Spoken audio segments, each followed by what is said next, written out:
tous, on est le dimanche 27 novembre et comme vous le savez peut-être, je suis en Suède.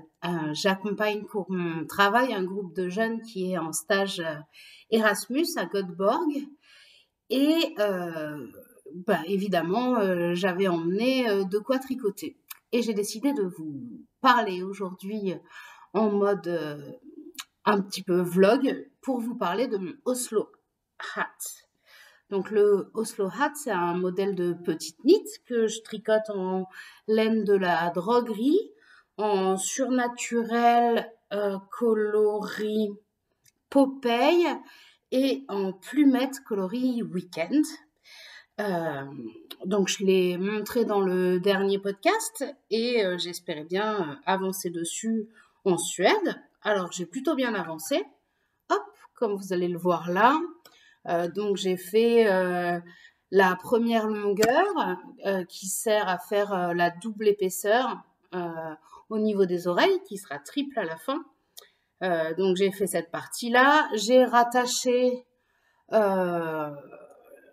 pour justement le replier. Donc j'ai pas tout à fait suivi les recommandations du patron pour faire ça. J'ai fait un petit peu à ma sauce, mais ça a très bien marché. Voilà, j'ai commencé à tricoter la troisième épaisseur qui servira à faire revenir, alors ça reviendra dans ce sens-là. En fait, ce bord-là, je ne sais pas si vous allez bien voir, il sera rabattu vers le haut et puis on va enfin commencer le bonnet en lui-même. En fait, là, on a juste tricoté, j'essaie de le placer, c'est pas facile. On a juste tricoté le rabat là, comme ça, qui ira sur les oreilles. J'étais super contente parce que ça avance bien, que c'est de la laine que j'adore tricoter, qui est super agréable à tricoter. Le problème, c'est que je n'ai pas pris assez de mohair et que du coup, il m'en reste ça. Voilà. Et que je ne peux plus tricoter mon Oslo Hat. Alors que je l'ai tricoté à l'aéroport d'Amsterdam parce que j'avais eu une escale à Amsterdam et que j'ai super bien avancé et que je me disais presque que j'allais pouvoir avoir un Oslo Hat avant la fin du séjour en Suède. Mais ça a été, puisque je n'ai pas de mohair et qu'il est à la maison. Donc voilà, je voulais vous prendre pour vous raconter cette petite mésaventure. Et du coup, vous voyez, hop, il sera pas mal, hein, il va être vraiment bien. Ça va être cool. Attendez, je vais essayer de vous le mettre dans un sens où j'ai rien qui me va dans les yeux. Ah, voilà. Hop là. Donc, il va être trop beau. J'adore ces laines-là. J'ai déjà tricoté mon No Frills Sweater, toujours de petite knit, avec ces laines-là. Et je les adore. Et donc, du coup, heureusement, j'avais pris d'autres choses sur lesquelles tricoter, notamment les chaussettes pour André. Du coup, je vais vous montrer où j'en suis. Hop.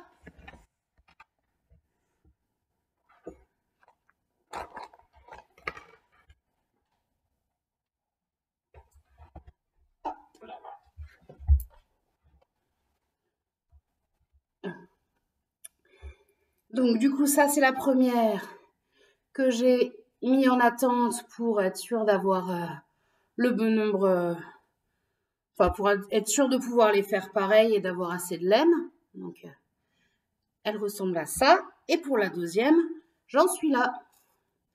Hop là. Vous voyez pas très bien, la qualité est pas très bonne. En Suède, il fait nuit très tôt. Il a fait nuit, je pense qu'à 4h30, il faisait déjà nuit noire. Donc, la luminosité n'est pas très bonne. Et donc, vous voyez, j'ai bien avancé. Je fais 40 rangs après la pointe avant de commencer le talon. Et du coup, j'en ai déjà fait 20. Donc, je pense que j'en serai vite au même niveau que les autres. Et donc, je pourrai les terminer.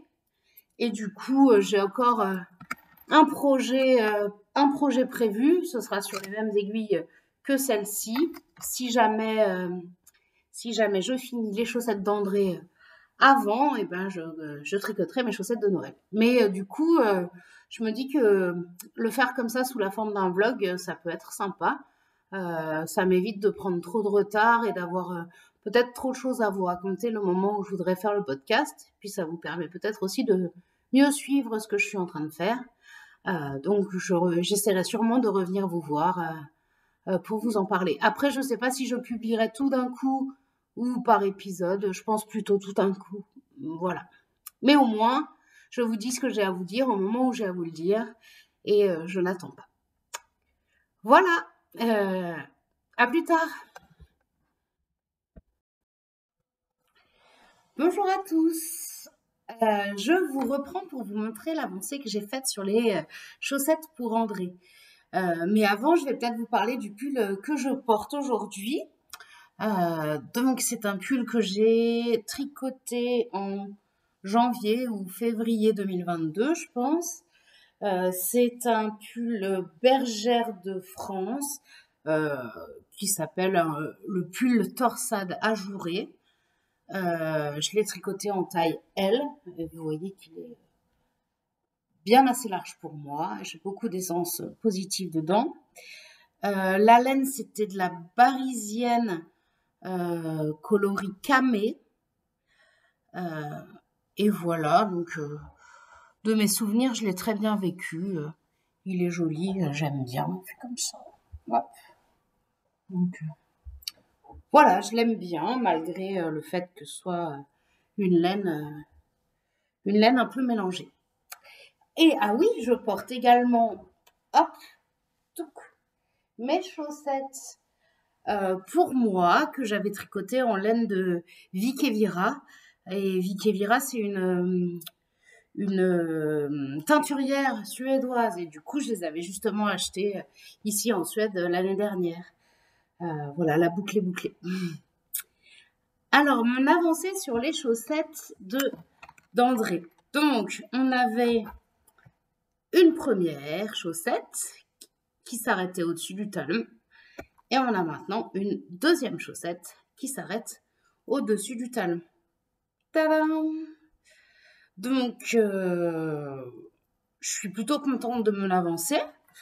Il me reste un petit peu de laine, comme je vous avais dit. J'étais un peu inquiète de ce qu'il allait me rester. Donc, il me reste en laine chinée ces pelotes-là.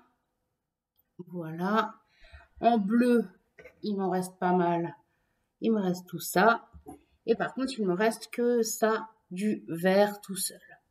Donc, ce que je pense que je vais faire, c'est que je vais tricoter 40 rangs en laine chinée sur les deux chaussettes, voir à peu près où ça tombe, si ça me paraît correct ou si j'en refais un petit peu, et puis voir encore combien de laine il me reste. Et puis après, je finirai sur des côtes 2 sur 2 en bleu marine. Et alors, je ne sais pas si je fais les 2 derniers rangs en vert. J'ai peur de pas avoir assez, mais si, je devrais avoir assez pour faire les deux. Peut-être les 2 derniers rangs des côtes pour finir en vert comme ça, histoire de finir cette petite pelote-là. Voilà, c'était mes avancées. Voilà, je voulais juste vous les montrer. À plus tard pour de nouvelles aventures. Bonjour tout le monde. Aujourd'hui, on est mardi. Et du coup, je trouve quelques minutes dans ma journée, à un moment où il fait encore jour, pour revenir vous voir. L'objectif aujourd'hui, c'était de vous montrer l'avancée de la chaussette d'André.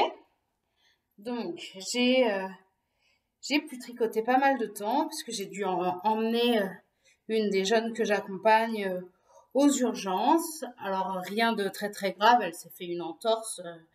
Elle avait plutôt mal, donc on a préféré vérifier qu'elle s'était rien cassé, mais elle va bien et elle a rien de cassé. Mais du coup, j'ai passé quand même un peu de temps aux urgences et j'en ai profité pour tricoter.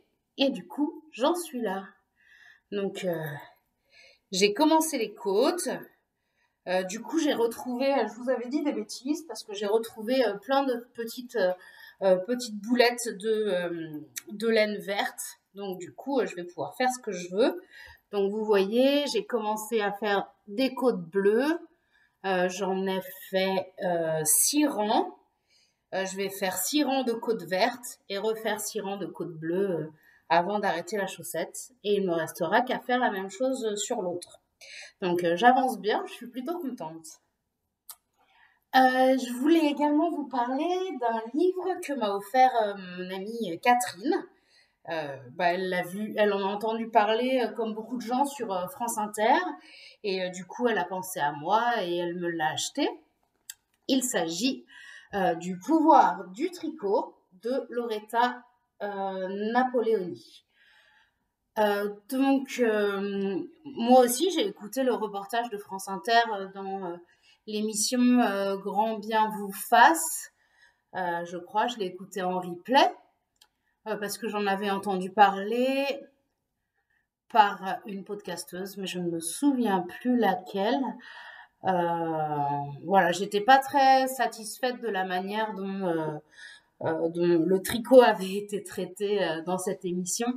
Je trouvais que les chroniqueurs prenaient un petit peu le sujet à la légère et le tournaient peut-être en dérision, se moquaient un petit peu ou alors n'en avaient pas grand-chose à faire en tout cas. Du coup, j'avais été un petit peu déçue par l'émission. Et du coup, je suis très contente que Catherine m'ait offert ce livre. Donc, j'ai commencé à le lire. C'est mon livre de chevet pendant la Suède. Et du coup, le début est vraiment très intéressant. L'autrice parle de l'histoire de la laine, comment on en est venu à filer et à tricoter du fil.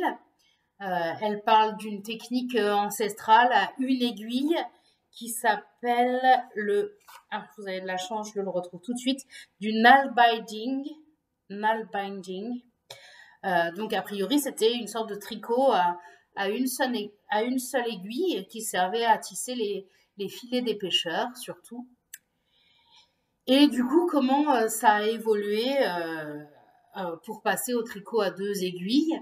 Voilà, elle explique qu'elle a appris tout ça lors d'une rencontre qu'elle a faite en Amérique du Sud avec un étudiant qui lui a raconté l'histoire du tricot. Voilà, et elle mêle tout ça avec son apprentissage du tricot avec sa grand-mère et comment ça fait écho dans sa vie actuelle et dans ses souvenirs, cette histoire du tricot. Donc jusque-là, c'est vraiment très intéressant. J'apprends beaucoup de choses et voilà. Si vous l'avez pas lu ou si comme moi, la manière dont ça a été traité dans l'émission à la radio, ça vous a pas enchanté, bah vraiment n'hésitez pas à lire ce livre. Le début est très très intéressant et je continuerai à vous en parler, un peu plus tard. Voilà. Et du coup, hier, j'avais un petit peu de temps, contrairement à aujourd'hui où je suis un peu plus chargée au niveau de mon planning. Et j'ai pu passer dans 2 magasins de laine dans lesquels j'étais déjà allée l'année dernière. Et je vais vous montrer les trouvailles que j'ai faites. Alors, je vais commencer dans le désordre par le 2e magasin dans lequel je suis allée. C'est un magasin dans lequel j'étais déjà allée l'année dernière qui s'appelle Daisy Design. Et c'est dans ce magasin que je trouve les laines de Vicky Vira, la teinturière suédoise dont j'ai déjà parlé sur ce podcast. Et du coup, j'ai racheté un écheveau de sa laine à chaussettes qui s'appelle My Precious Sock Edition. J'avais envie d'un coloris qui change et qui soit pas mes couleurs habituelles. Du coup, j'ai pris cette espèce de... Alors, vous voyez très mal, je suis désolée. La couleur est vraiment pas top. C'est un bleu violet avec des touches de vert. Euh, il est, euh, il est très chouette. C'est pas du tout mes couleurs habituelles. J'avais vraiment envie d'essayer quelque chose de nouveau.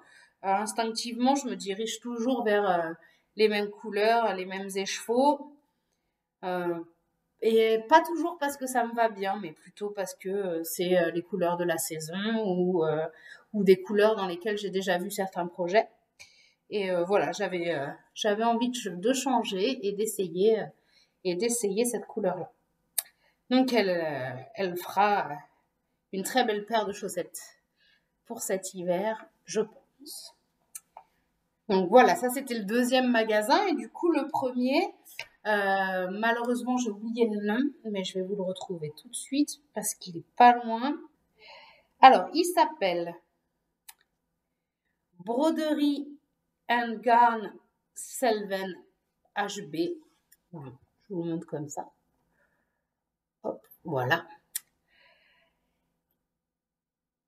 Voilà, et dans ce magasin-là, j'ai trouvé de la laine rustique. Dans l'autre que j'ai fait, elle vend surtout de la laine de drops.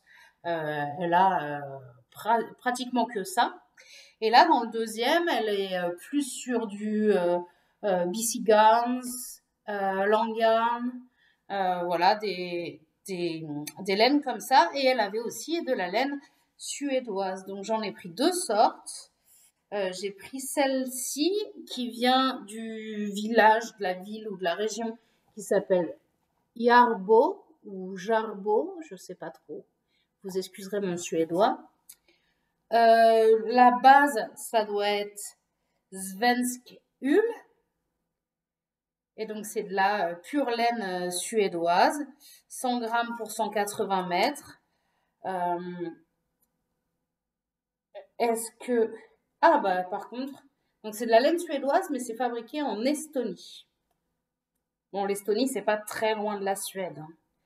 Et par contre, je cherche les coloris, mais je dirais que c'est des numéros. Le 59002 et le 59009 pour celui-là. Donc, je pense qu'elles vont devenir des mitaines, ainsi que ces deux écheveaux-là. Hop.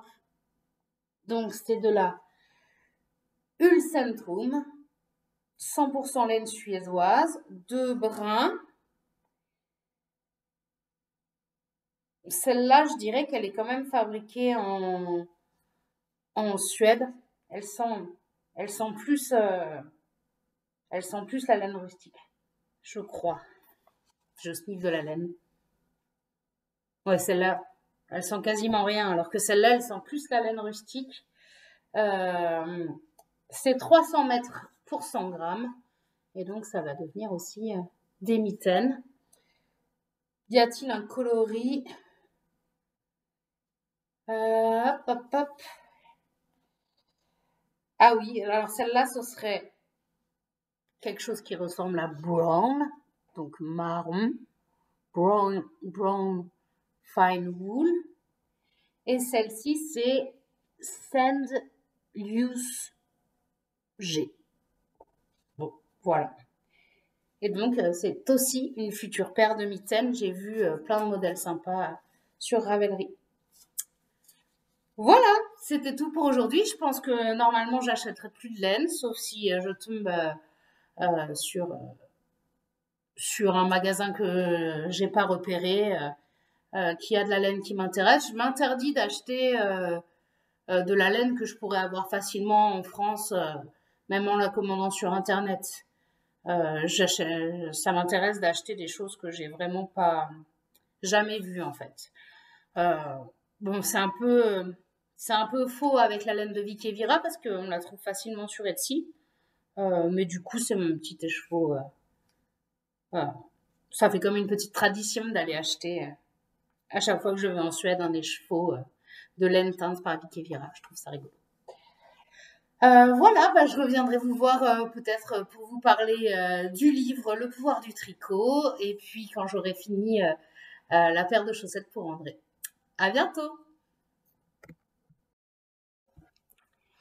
Juste un petit coucou ce soir pour vous dire que je suis super excitée parce que il y a un journaliste qui est venu il y a pas longtemps nous voir sur un chantier de tonte où on triait la laine avec des fristons moutons et un journaliste de TF1 et du coup le mini reportage qu'il a fait sur l'association, ses actions, la laine de Tonnet Marteau est passé ce midi à la télé et du coup je suis trop contente. Je trouve qu'il a bien résumé avec tout ce qu'il a filmé, il a réussi à en tirer l'essentiel et du coup c'est vraiment chouette. Je suis trop contente.